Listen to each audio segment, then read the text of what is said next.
Well, hello everyone. Thank you for joining another episode of Real Estate and Money. I am one of your hosts. My name is Tina Lombard. It is so good to have you here.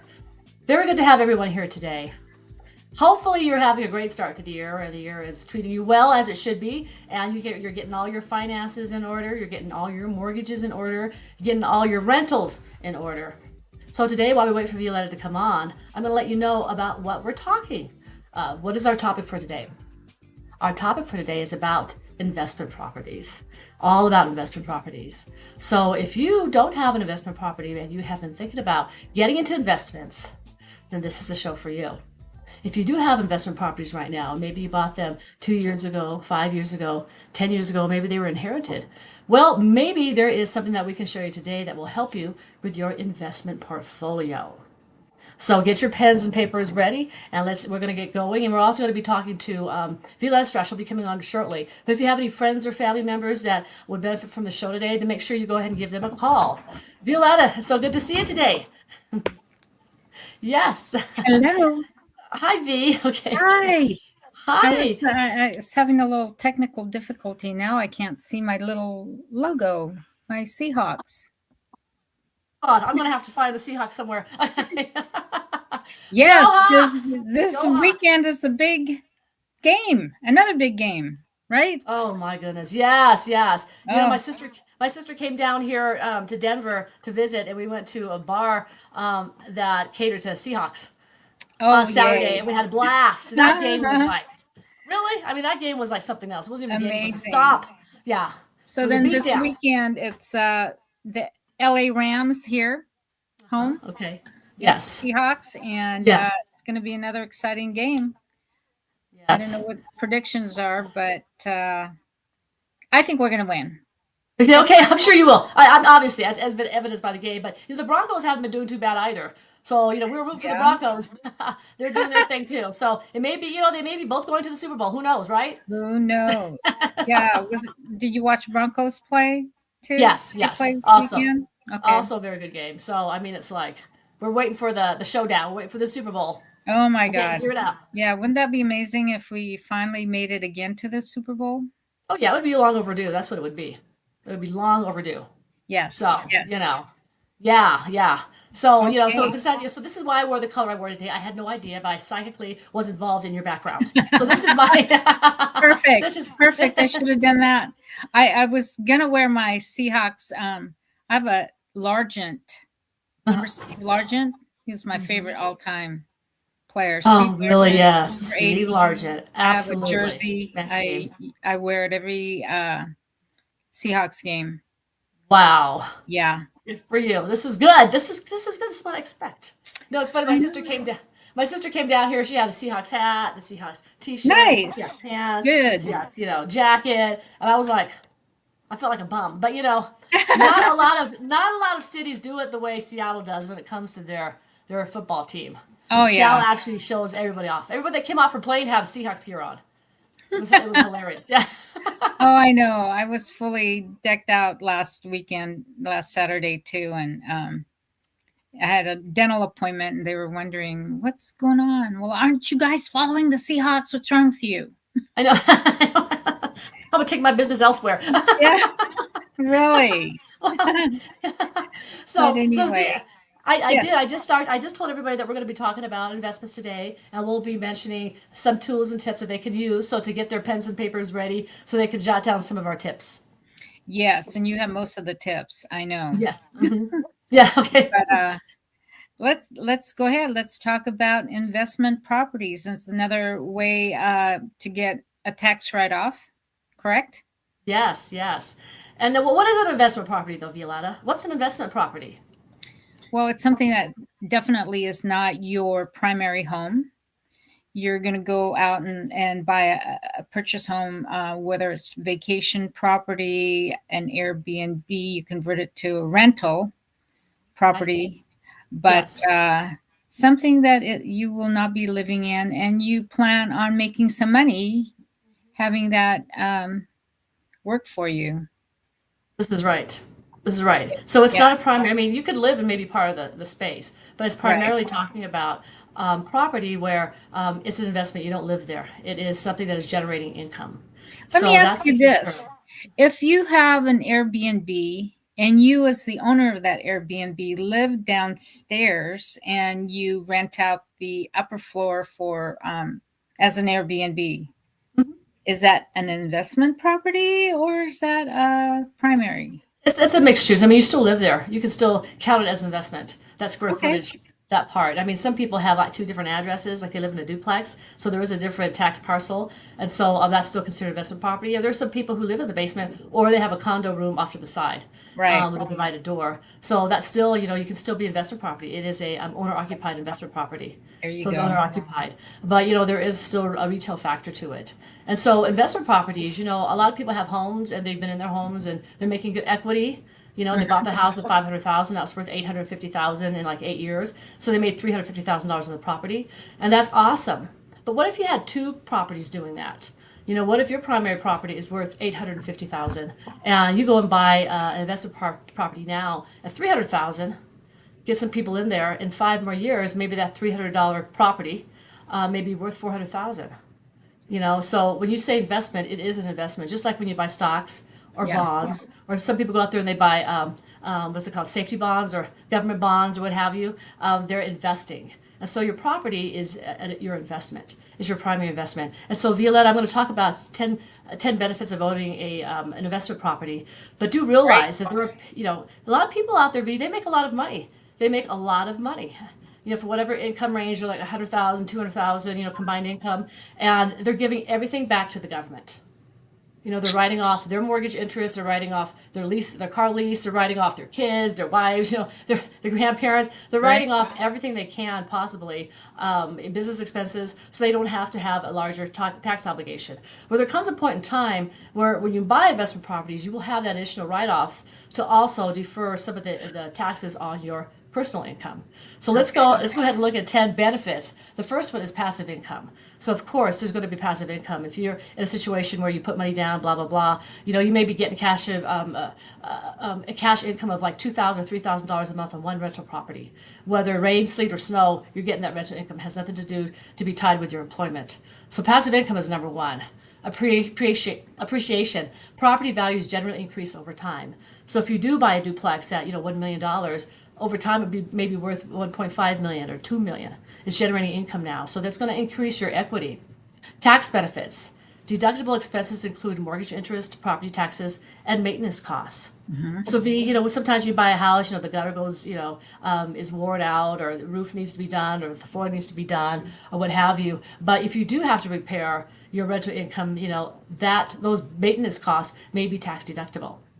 Let me ask you something on this, Tina. Yeah. Say you bought an investment property in Hawaii. Yes. You got to go check it out, right? So Yes. you have airfare. Maybe you need a rental car or have another vehicle there on one of the islands so you can drive to and from the rental home. And then, of course, the maintenance and all that stuff. Do these things, are they tax deductible? The airfare, a vehicle, or rental car, is that tax deductible? We have to ask a tax accountant for that. Oh, damn I it. think because I think, but V, everything that you said Yeah, could be. I mean, by it law, could because be. I'm a licensed Yeah, NMLS 1475. I'm a right. licensed NMLS. You're a licensed realtor, so we can't say. But ladies and gentlemen, what V is trying to say, what I'm trying to say is, you need, potentially, if you have to go out there, if you buy property in France, you have to fly out there. Potentially, that is an I'm expense going to to maintain. France. Yeah. I'm going to France because You know, George Clooney is there. Oh, no. Never mind. Well, Keanu Reeves, yes. Okay, buy a piece of property over there. So every time you fly, you Yeah. have got, yes. So this is, I mean, you're hitting the nail on the head here, Violetta. Listen to what we're saying here. Okay. So, like Violetta said, plane tickets, rental cars, what have you, anything involved in the cost of maintaining that home could be tax deductible. Could be. But talk to your tax accountant because So- there's a benefit right there, right? Yeah, possible tax benefits. There you go. Go ahead. Leverage. Use borrowed funds to purchase property, potentially increasing your return on investment. So if you do have a piece of property that you bought let's say you bought it at 200,000, like maybe 10 yeyears ago, and now it's worth 500,000. Okay, but you want to buy another piece of property over there in Maui. You want to buy another piece of property. Yes. So where you get that money? Do you want to take it out of your 401k? No. Do you want to take it out of your checking account or savings account? No. Do you want to take it out of your primary property? No. Okay. But you could go to your rental property, your investment property, and you can pull that equity out. So you have $200,000 balance. You've got the house is worth $500,000. So you got $250,000 of potential income of equity that you can pull out to buy another piece of property. So a lot of times we all have clients, they've got five pieces of property, and they have become very good at this, and they want to buy more property. So they say, hey, Tina, these three properties, we pull out home equity, pull out some equity, or just cash out refinance, because I want to buy another piece of property.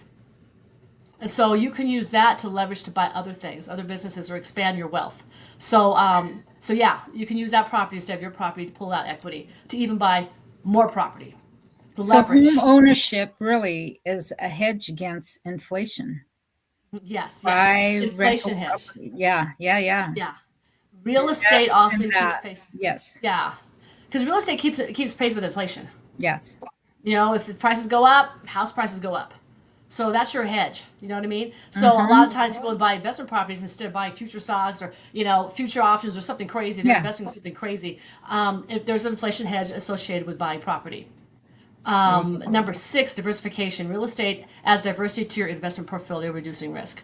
So if you do have a 401k, and it's all in one little area, or you have a Vanguard or a Lincoln or something, you've got some mutual funds, and the economy, goes down or gets weakened, then the value of your whole portfolio goes down.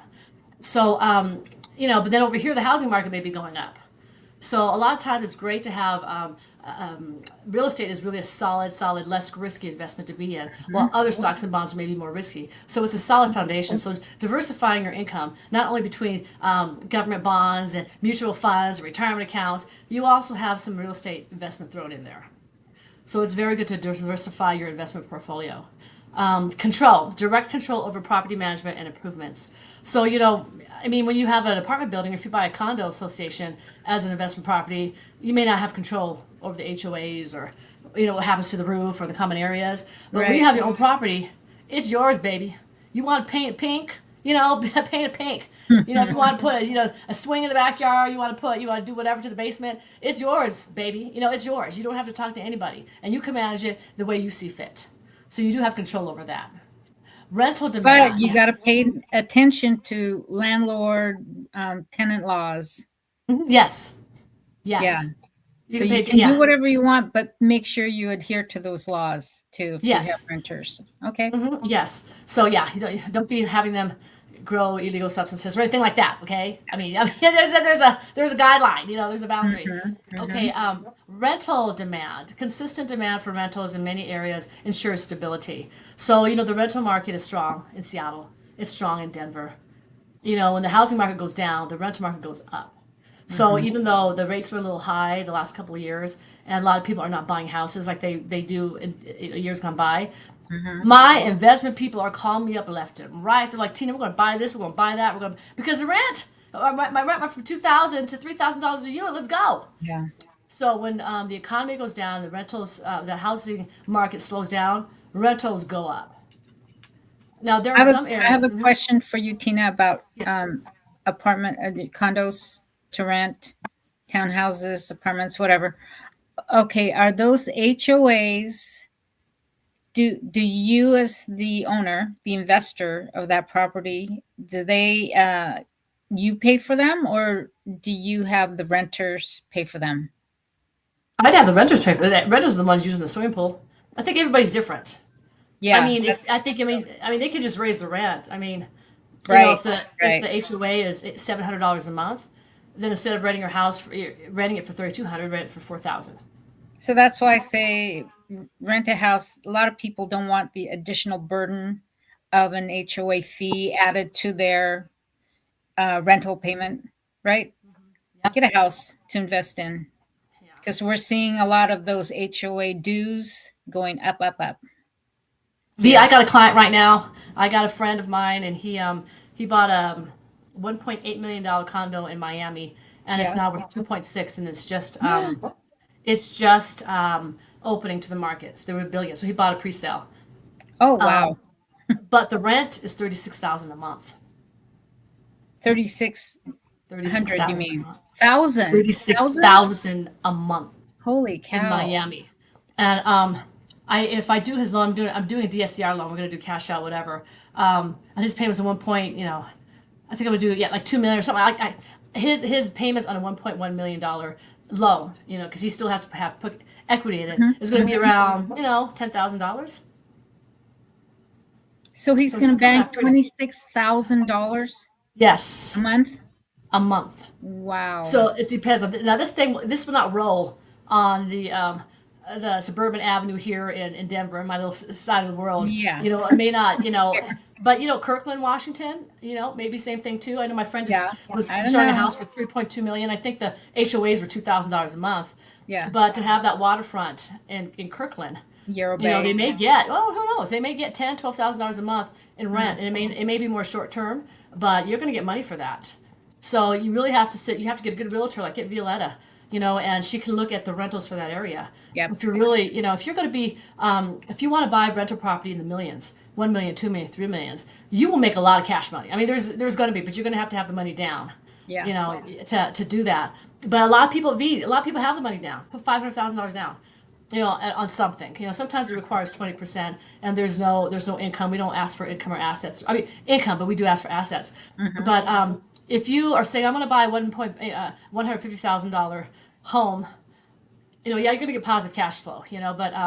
But yeah, I mean, you can buy some areas, Miami, New York, California, LA, where the rent is ridiculous. Even in Seattle, Kirkland, Bellevue, it's just ridiculous. The rent is ridiculous. True. Yeah. And a lot of people come in there, they're like, what? They work for, I don't know, wireless, this and that, and tech, this and that, Boeing, whatever. Yes. They are. They don't care. They are renting. It's the corporation that's renting the houses. Alki. Yeah. I had a cousin. It's a $1 million condo in Alki. Worked for Starbucks, and they just paid for it. So the landlord made a lot of money. So this isn't just for getting $1,500 a month in cash flow. If you do have a lot of money and you love real estate and you like to live in places like France or Maui, or something like that, London, and Cancun or something like that, you want to buy something, and the months that you are living, you can vacation there. That's your vacation home for like 2 or 3 months, and then 10 months out of the year you rent it out, so it pays for itself. Costa Rica. Is that what the rule is? You have to live if you are wanting to live there. It can only be 2 or 3 months a year. Well, no, that's a lot of times it has to do per country and per state. Oh. Yeah. Wow. Okay. Yeah, it's per country, per state. But a lot of times the general rule of thumb is under 50% of the year. Right. So if you live in it more than 50% of the year, then it's considered primary. If you live in it, yeah. And hey, if you have a house in Bali, in Maui, and in France, you're not living everywhere for like 8 months out of the year. You may be living in, renting, for for like 2 months out of the year, but then you're going all over the place. But a lot of times you can really use this to work for you. I mean, why buy timeshares? Yes. Timeshares, you can't. Put that money in your pocket. Yeah. And so how do you do this? So rental demand, we'll talk about that, but let me see, wealth building, paying down the mortgage, increases your equity, and so on. So wealth building, this is going to be building wealth. So V, you bought a house now. Let's say you're 45 years old, you build a house now, you buy some houses now. By the time you're 55, you're hopscotching all over the world, going to different rentals or what have you, but you're sitting pretty. You're going to Vegas every weekend, whatever. You got all this money, you're going to Italy or whatever, you're touring Italy or Greece or something like that, and your money is just making income for you. So it does build your wealth. And then a lot of times, a lot of these properties mature. So clients say, hey, listen, I've had this portfolio for 5 years. I've got 5 of these houses. This house, a lot of my investors that have like 5 or more homes, 2 or 3 of them are paid off. They're just paid off because their rent paid it off.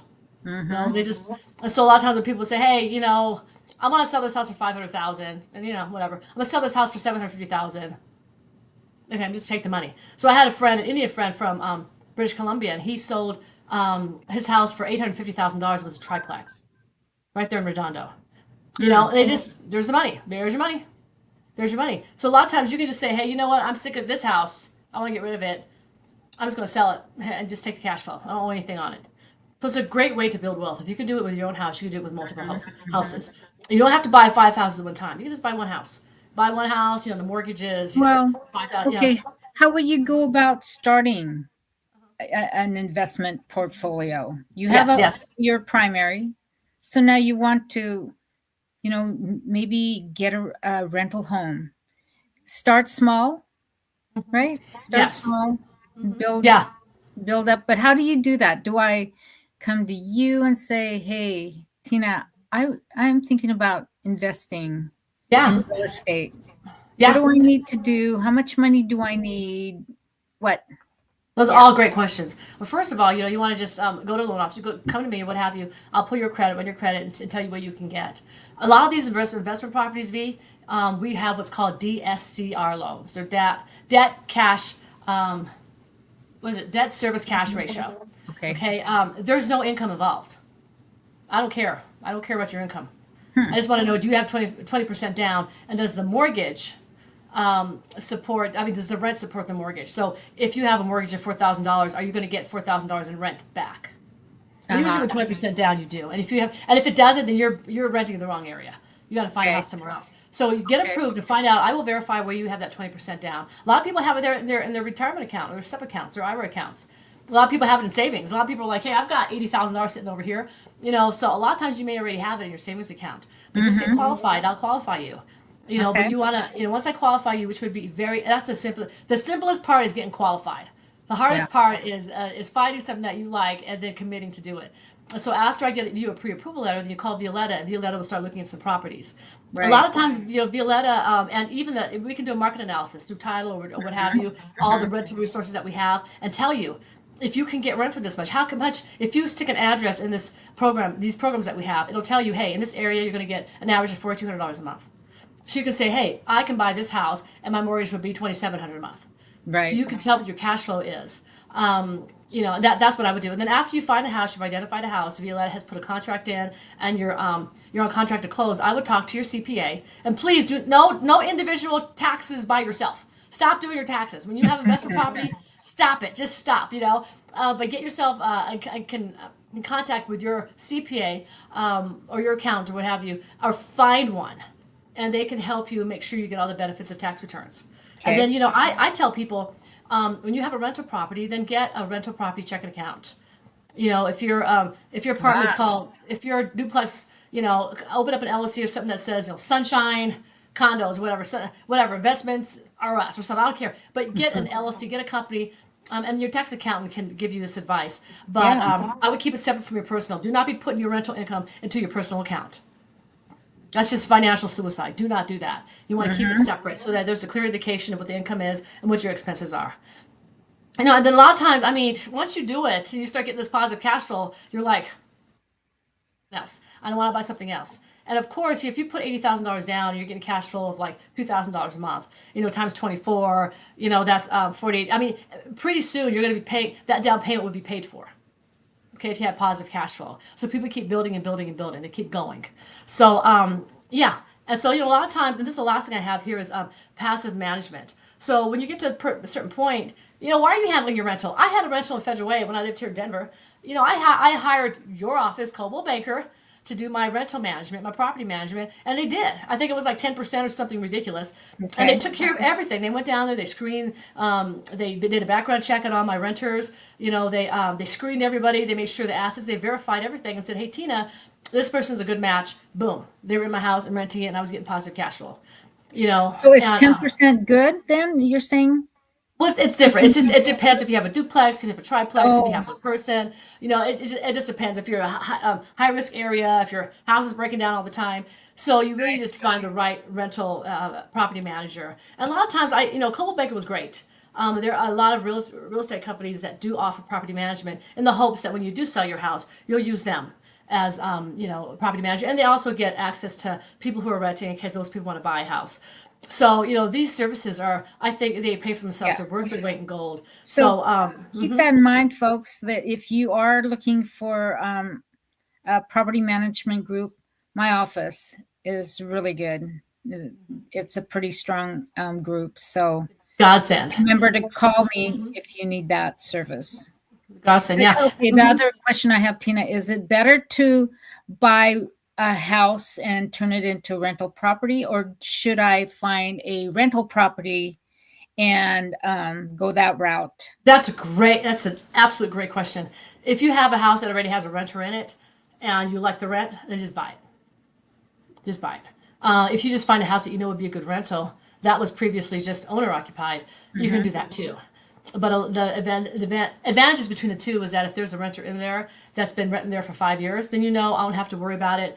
They're going to keep paying, and I'll raise the rent in 6 months or whatever you want to do. Okay. So sometimes that's good. If somebody's got if you buy a house that you really like, it's on the water, you really want this house, and the renter has been locked in, you can always give notice and say, hey, we're going to raise the rate. We've got 6 months for you to meet that new rental, or move on. So it really depends on the property and whether somebody's living in there or not.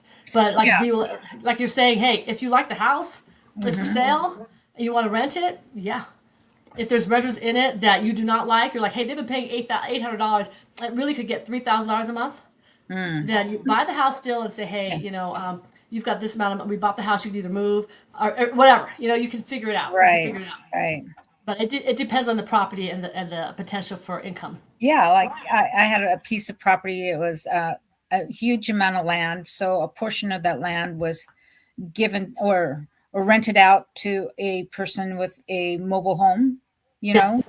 and they've been renting for 2 years, and the buyers decided, yeah, we don't mind it. We don't even see that person. It's such a lot, so yeah, let's just go ahead and let that renter stay. Yeah. It's a plus. So, but no, I think we've got some present, some announcements we got to do. So if you want to, okay. Let me see here. Here we go. The Call to Conscious Black History Month Museum opens here at the Columbia City Theater starting next month on February 14th. Open Thursdays and Fridays from 3 to 7 p.m. and Saturdays and Sundays from 11 a.m. to 5 p.m. So go to calltoconscious.world for details and tickets. Also, we have, if you want to make more community broadcasts like this possible, donate right now on Venmo at Rainier Avenue Radio or online at rainieravenueradio.world/donate through Shunpike. And we thank you for helping broadcast community voices and for us to stay alive. So anyways, yes, thank you so much for joining us. Our time is up, but if you have investment questions or investment properties, we're the ladies to call. Yes, and Martin Luther King Day was yesterday, so hopefully everyone was able to participate in some way. And thank you again for joining us. We'll see you next Tuesday at 2:30. See you next time. Bye-bye.